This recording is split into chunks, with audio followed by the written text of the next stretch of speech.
to a new episode of From the Honeycomb, a podcast that creates a spark of positive energy in your home to design, architecture, yoga, meditation, and travel. I've created this podcast as a place to come for design inspiration and especially to learn about Vastu Shastra with a modern approach. I am your host, Katerina, and welcome to From the Honeycomb. So one of my more popular episodes has been, what does an architect even do? And so I thought I'd share with you what an architect does before they begin practicing and are in the field of architecture. Because I've heard so many times people tell me that they want to be an architect, but maybe we are bad at math. And well, you're about to find out you don't even really have math classes in architecture school.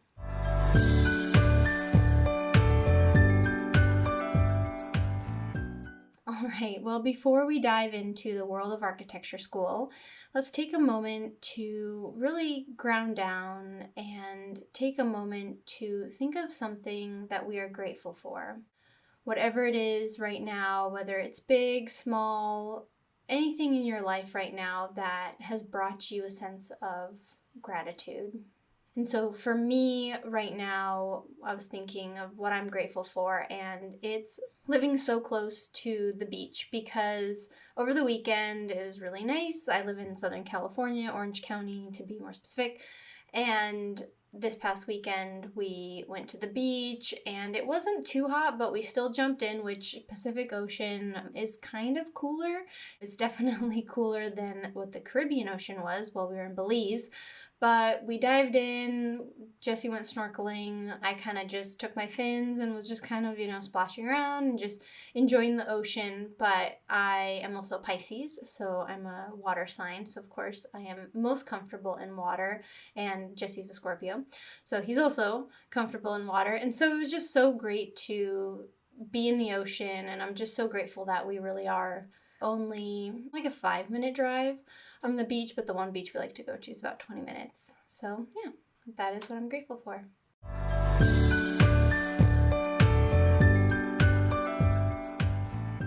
So as you all know, I went to architecture school and I'm currently pursuing my architecture license right now. If you're more curious to learn about that, I have 2 episodes, like I mentioned. There's the episode of What Does an Architect Even Do?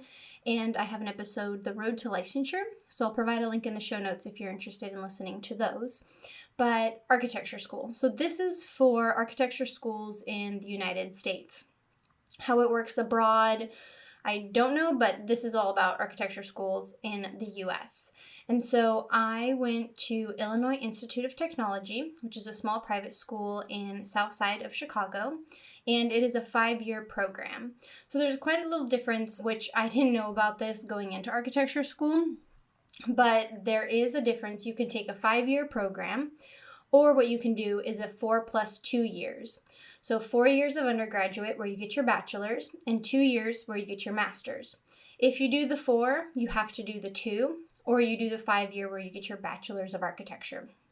So I did the 5-year. I really didn't want to be in school another year. I wanted to get in, get out. So I took the 5-year program. But when I was applying to colleges in high school, so my senior year of high school, for my international listeners, is your senior year of high school, you apply to university. And so I applied to, I think it was 15 schools. I didn't have my heart set on a specific school. I had my top 5. I got into my top 5 and I kind of went from there. Also, what helped was my stepdad's a professor, and so because he teaches at a small private school, university here in Southern California, I was able to get like a tuition exchange. So I was able to get either really good scholarships at certain schools or have my tuition paid in full. And so at the end of the day, it was down to 2 schools, Illinois Institute of Technology and Boulder in Colorado. Boulder was going to have to be full price. I was going to pay out of state. So about 11 years ago, it was $40,000 a year for out of state. In state was $7,000, I believe. But at Illinois Tech, I was able to get free tuition. Their tuition, I think now is like $53,000 a year. But I got it paid for, and if you times 5 by at least 53, that's about $250,000. And so that is what we saved on me going to school. And also I wanted to live in Chicago, in a city. I wanted to experience the 4 seasons. I was kind of spoiled and a little ungrateful as a high schooler here in Southern California, where we don't really have many seasons. And so I wanted to go back, experience, because I did grow up on the East Coast. I actually lived in Colorado, the Czech Republic. And so I really wanted to experience winter again and live in the city. I thought that was really cool. So there I was. I started, architecture school in 2010, graduated 2015 from Illinois Tech. And I have to say, looking back on it, it was definitely more of a school that was geared towards education, not like parties and like the social aspect. It's a pretty small school. I think we were about 7 to 10,000 people, and the ratio, just fun fact, is definitely a tech school. It's 70% male, 30% female. So just to kind of give you a background on where I went to architecture school. So it was more tech-based, and not as much engineering, but it definitely wasn't a very artsy school. So it's kind of a nice mix in between. And so the main class you have in architecture school is called Studio. Studio is the main class you have at all 5 years, all 6 years. It is your main focus. It is what you spend the most time on. For me, it was 6 credits. We had it 12 hours a week, Monday, Wednesday, Friday, from 2 p.m. to 6 p.m., but it always went over. And so what Studio is your whole class. My class was a class. We were about 100, 110. Kids constantly were dropping out or transferring. So we're about a group of 100, 110. And in each Studio group, I would say you have between 8 to 10 of your classmates, and you have one professor. And your Studio is where you work on your project every semester. Or it could be quarter, depending on how your school system is structured, but we were every semester. And that is like your core, like I said, focus. That's where you get a project that you get assigned, and then you design it, you build a model, you do all the renderings for it, the plans, everything that you apply for, like everything architecture based is obviously part of this class. There are extra classes you do take, but they don't mean as much, and the other professors know that. They know that Studio is your focus. So usually, like, we would have at our final for Studio was a week before all the other finals, because everybody knew you were trying to get your project done, whatever it was, and that after your Studio project was done, then you had a couple days to catch up, study, cram for whatever you had to do for your other classes. But every professor knew you have an architecture student in your class. Like, let's say I had to take a psychology class for some credits. My professor knew she's in architecture. She's not even here the week before the finals because she has her Studio project that's due. In Studio, you spend 7 days a week working on your project. Saturday, Sunday, you are in your Studio, you are working. Everybody is there up late at night. That's where all your all-nighters come in, which I have to say, looking back, I think I only pulled 3 all-nighters, which I'm really proud of myself for. A lot of my classmates pulled multiple all-nighters in a row. I unfortunately cannot function. The first time I had an all-nighter, I had drank so much caffeine, I thought I was going to die the next day. I could barely even present our project. It was a group project. So I kind of told myself, you know what? We're going to avoid this because I just could not function. So what I would do to avoid all-nighters is I would work maybe till 1 a.m. and then sleep for 4 hours, wake up at 5 and continue, but I just needed that rest. But it is very common to pull all-nighters, especially to get your projects done for your final. A lot of the time, which I didn't like this, and I kind of refused to do this, is a lot of professors, for some reason, decided to change your project or your idea. They like to change it like a week or 2 before the final project is due. And so a lot of my classmates would be scrambling and making sure that they did whatever the professor wanted. And I was kind of a C student. I had a few A's, but nobody checks your GPA after you graduate from architecture school. So I was just there like, you know what? I don't want to stress about this. I'm not going to pull an all-nighter. So you just get what you get. You should have told me this a couple weeks ago. So that's kind of the attitude I had about it, which I'm really glad because I can't function after all-nighters. So yeah. And as I said, if you're worried about math, you really don't have to be worried about math when you go into architecture school. I know my first year I had 2 math classes. I think it was like mostly geometry, and it was pretty similar to the geometry I took in high school. So don't really be worried about it. And again, the professors know You're kind of just taking this class because you have to, but your main focus is studio. Now, there's also structures classes. I had 2 semesters, actually maybe 3, now thinking about it, where I had 3 semesters of structures, and the exams were open note. So we had all the formulas written down, and the professors just wanted to make sure that you understood the concept, you knew how to apply the formula to certain scenarios. And even looking at my architecture exams that I'm taking now to become licensed, I don't really need to know all those formulas. It's more of a concept. Do you understand the concept of tension, compression, torsion? When loads are applied to something, do you know how the structure or the member is going to act? And that's more of what they're focused on now, because in the real world, you're going to hire a structural engineer, so it doesn't really matter. I mean, it matters. I guess you should matter. You understand the basics of structure, but don't let that deter you. And that's what I keep always hearing is like when I tell someone, oh yeah, I went to architecture school, I'm becoming an architect. It's like, oh, I really wanted to, but yeah, I don't know if I was good at math or science, like physics. I had 1 semester of physics, and my final was you had to build a bridge out of toothpicks, and then the professor would put weights on it. If your bridge lasted like to a certain point, then you got an A, a B, a C, or a D, or you failed. And at the time, my roommate was an engineer, civil engineer. So I was like, hey, can you help me with this bridge?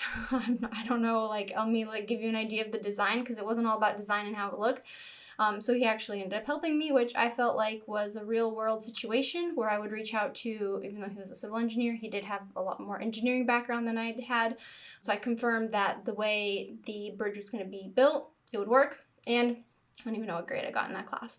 But we also had art history classes, which were very similar to the art history class I took in high school. So all of these like supplementary classes, they were just kind of filler because, again, your main class was studio. And studio changed throughout each year. So my first year, we actually still did hand drafting. So if you are familiar with old architecture plans, there's like the blueprints that they're blue because they were made with like blue ink on like Mylar. We did not use Mylar. We used paper, so we just got, like thicker pieces of, it's almost like, not like poster board, but like, I'm trying to think of the name of it, but we had like thicker paper that you could draw on. And we had the Mayline, which is that like straight ruler looking thing on these cables that moves up and down. So we learned how to draft, which towards the end of architecture school, when I was in my 4th and 5th year, the incoming class, the first years, were going straight to computers. So really, if you want that old school hand drawing drafting, there's only certain universities that still do it. I know University of Notre Dame, I believe, does a lot of more drafting via hand, not on the computer. So when you are looking at architecture schools, if that's something that you're more interested in, I would definitely recommend that you look more towards programs that do more drafting. Also, I learned to build my first architecture model. So we did a case study. I had a Louis Kahn house, and we had to build like a little, kind of like an ADU, like a little guest house with it and in the style of it. And we had to draw the plans for it, the sections for it, elevations, and then also build a little wood model. So that was kind of cool. It was definitely, we did have a wood shop class, which was really cool. I think we had that every semester, and we learned a lot of how to use a lot of the tools or the materials in that shop class based on what we were learning in studio, which I really liked how the program was set up that way, that as whatever you were doing in studio, the supplementary classes in some ways did help and assist. So for example, like I'll move on. In 3rd year, I'll tell you about when we had to learn and design and build in concrete. We learned how to make our own concrete, pour a concrete slab. So that was in our shop class. So things were adjacent, which was really nice. So first year we did drafting, we built models, we had to build a chair out of cardboard. So there's a little bit of just like fun, creative, just introduction to architecture. And then 2nd year, the program when I started the school was Every semester was a different material and you learned about it. Towards the end again, 5th year, 4th year, the school started turning towards like urban planning because we got a new dean from the Netherlands, Wheelerettes, and so this program started to change, but at least while I went through architecture school at Illinois Tech, this is how it was. So the second year we had wood fall semester and then masonry spring semester. And so our project for the wood semester was to build, I think it was like a community center. And that year, the professors would get together and they would find a site somewhere in the city. We would visit the site, learn about the site. Usually it was a vacant lot, or for example, this community center was on Northerly Island, which I believe ended up having some sort of structures built on it. Towards the end of my time in Chicago, I think there's been concerts there. It used to be an airport, I think back in like World War II or something like that. My memory's a little foggy on exactly what it is, but we visited the site, and so we knew what the topography would be, what trees were there, any existing buildings around, which on this island there weren't, and we would design the project on that land. So that was a community center. Then for masonry, for my spring semester, what did we do? Oh, I remember. Okay, so that was kind of an interesting project. We had to build cabins, design cabins in, I think it was Finland or Norway. I think it was Finland. Maybe Finland or Norway, I can't remember which anymore, because of the northern lights. And so we had to design little cabins for like groups of 2, 4, and 6 so they could all observe the northern lights. So that was kind of fun, and it had to be made out of brick or masonry. And all our details in our sections, we kind of learned about how do you design a masonry wall. And so that was second year. Also second year, something to note is we had the most amount of people drop out between first and second year. Second and third year. Second year is definitely the year where people realize architecture school is for them, because you've moved past the fun arts and here's, building a cardboard chair, to now here's architecture, you have to design a building. And we had a lot of people drop out, but we also had a lot of transfers because there were local community colleges that were able to let people transfer into second year. So we did kind of even back out. Always we were around 100, 110 was my class. And we were one of the bigger classes, I think, before we graduated. So that was second year, which I had definitely one good professor. Then each semester, again, you get a different professor, you mix your studio group mixes. I can't remember if we got to vote who we wanted for our professors. I know towards the end we did. I don't remember if we did at the beginning. I don't think we did, actually. Then third year, we had steel, fall semester, concrete, the spring semester. And these two, like third year was super fun because for steel, we got to design a firehouse, which was super cool. So of course we did a site visit to Chicago firehouses. We got to learn, we got to talk to firefighters, learn about, how do they move through the space? What do you need for, the fire trucks? You've got the apparatus bay. How does just their day-to-day life how is their day-to-day life in the firehouse? And we got to design that. And that was super fun. I had a lot of fun with that because, when are you ever going to be able to design a firehouse, right? So that was kind of fun about architecture school is we did have like really unique projects, things that you probably wouldn't design, like cabins in Finland or Norway, whatever it was. You got to design, or you had a firehouse. Then spring semester, we had concrete and we had to design a bathhouse. Now, that was a little out there for a lot of people because a lot of people, bathhouses in the US aren't very popular. I had been to Japan a couple of years before then, so I knew what an onsen was, which is like the Japanese spa. And once I graduated, I also went to Korea, so I know what a Korean spa is, Jinjimbang, right? And so I've been kind of familiar with spas. In Europe, spas are very common. And it was in the site for that project was in Lincoln Park, which was a park in like northern part of Chicago. And so again, we visited the site, learned about it. There's a pond, and we got to build by the pond. We had to design all the different rooms, and it was all concrete. And so you did renderings for that. That's at this point, you also maybe took a computer class or two, so you knew how to do certain renderings. I didn't really focus too much on learning about the architecture programs. I took more like filmmaking class and landscape class, and there's like prairie landscape class, which by the way was super fun. We got to tour all around Chicago and visit all these gardens and then just like write an essay about them. So that was super fun for me. I also took a sketch class, which was really cool. We just went around the city, did a lot of sketching. So again, you could see those supplementary classes also where it could be fun, where it was just a little bit more low key. I think also to help balance with the stresses of studio. And then 4th year, I studied abroad and spent my fall semester in Paris, which was super fun. I worked on a really fun project there. Also, we had 3 vacant sites around the city that we got to choose where we wanted to build. I think it was I think we all had to design apartments, but we all had to have a theme, which mine was about multicultural living together. I think everybody do apartments? Now I can't even remember. So yeah, my apartments were about what it was like for multicultural families to live in one apartment building, because the neighborhood that the site I picked on, it was a vacant site.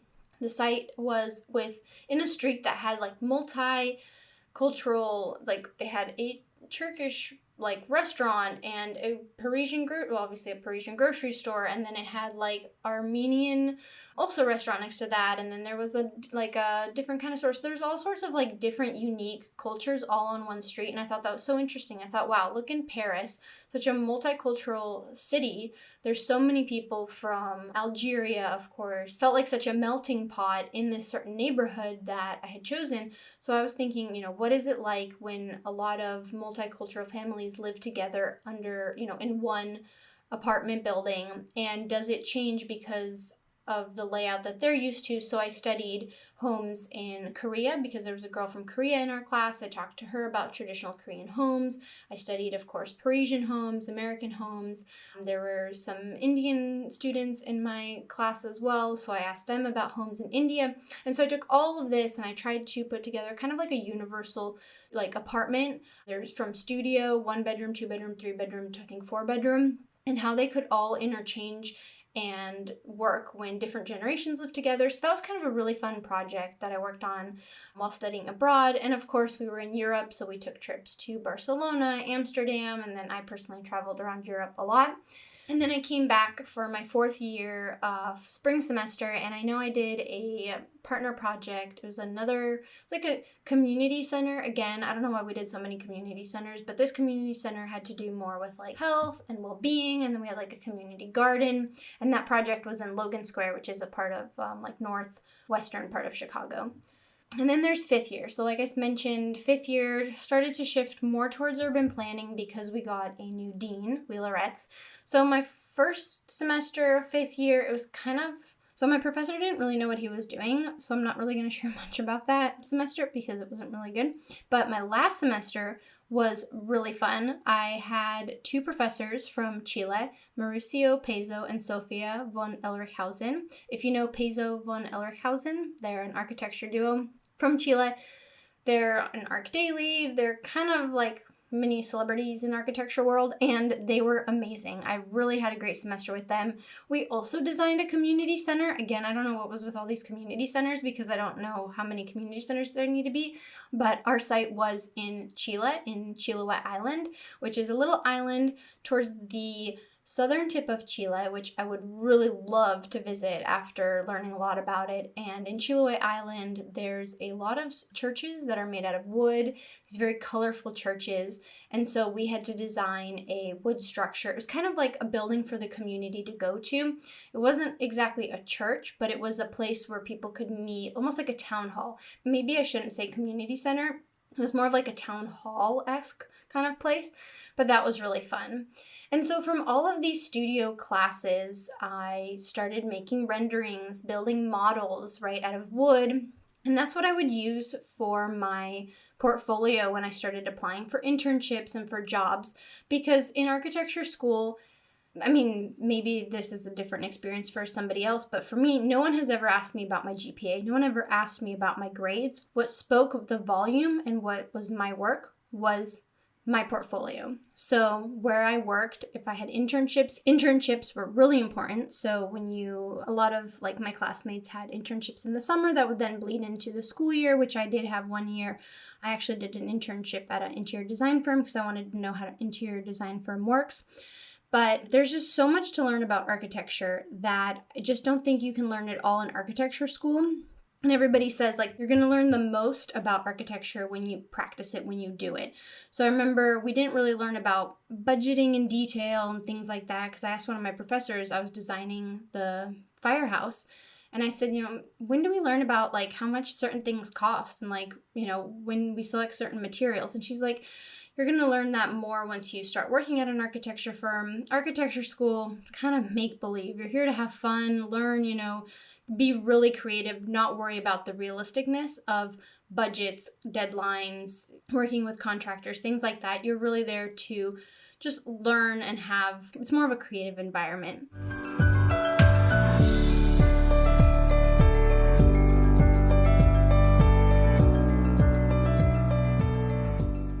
And so what you need to know though, as an architect is, you need to know a little bit of the conceptual part about structures, but you need to know a little bit about everything.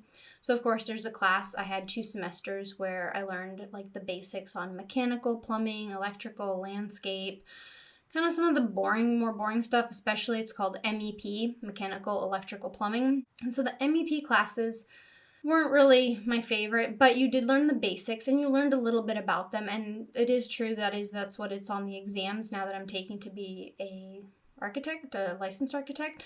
So those classes, I definitely remember learning certain things, but I didn't think I know, how much of it would be applied to my actual, day-to-day architecture job. But I think overall the 5 years were definitely a good foundation. I know architecture foundation, but architecture school, it is 5 years, but it is a foundation towards your architecture career. Like you absolutely, also if you want to become licensed in the United States, you have to go to an accredited university, which means your school has to have an accredited program in order for the state licensure board to say, okay, yes, you went to a architecture school that has been accredited, that has passed these requirements, and that you are at the same level as somebody else who also went to an accredited program. So that is something else you want to keep in mind if you are applying for architecture school. Is my school accredited? Look into what you want to focus on. Maybe the school does focus more on urban planning, or you do notice it does a lot more hand drafting or more model making. I do kind of wish I knew that looking back on when I was applying to schools. Would I have gone to a different school? I don't know. I know, kind of thinking a little bit back, there was one school that caught my attention, which was Pratt Institute in Brooklyn.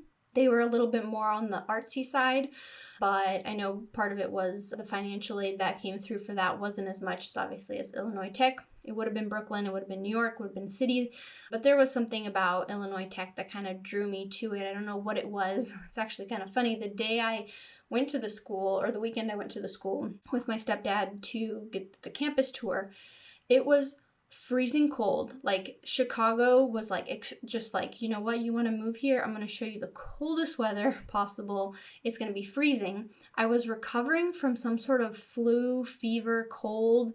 Like I just was so congested, like just, maybe this is TMI, but I was just so much mucus in my nose. I was like dying, and it was freezing cold. You couldn't even see the city because it was so foggy. I had to have like a coat. I had to specifically buy a coat just for this trip. The school was deserted because everybody was on spring break.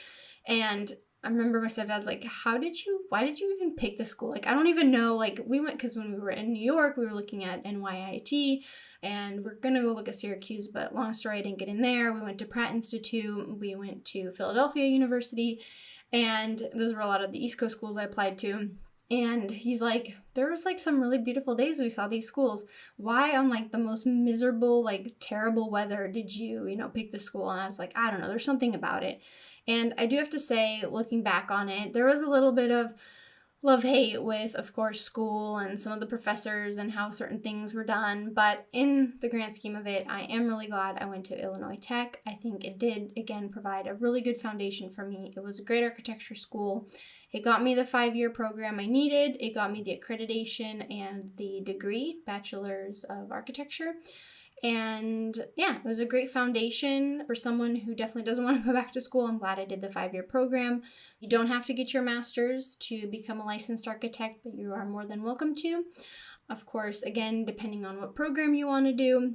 But there's just so many options, and architecture is such a broad field. There's so many avenues you can take, whether it's hospitality or institutional or residential or commercial, or, I think it'd be really fascinating to actually design a prison. I remember hearing about hey, you can design a prison, and the amount of psychology and design that goes into all the situations for the space. And there's just so many interesting things you can design, you can build. You can also work for animation studios, designing cities, just for movies. There's just so much architecture can do for you. And then looking back on some of my classmates and where they are now, not everybody decided to go into the field of architecture because they had different passions. I have a friend who started in architecture school, and then she had her own company where she was designing scarves and it's beautiful stationery, and she's now gone into more photography and does wedding photography. Just architecture school can give you a basis for so many things, I think, because there is that creative aspect of it. You do get a little bit of the math and the engineering side, and maybe you do want to focus more on that, so you could do architectural engineering. There's so many ways architecture school can lead you to a different path and different interests, and I think it's really important and really fun. I think you would really like it if you like working with your hands, or you like being creative, you like computer software. Maybe you don't. There's also still firms out there that do everything by hand. If you want to do it, pursue it, you will find a place that does it. Yeah, so I hope this was a little informational.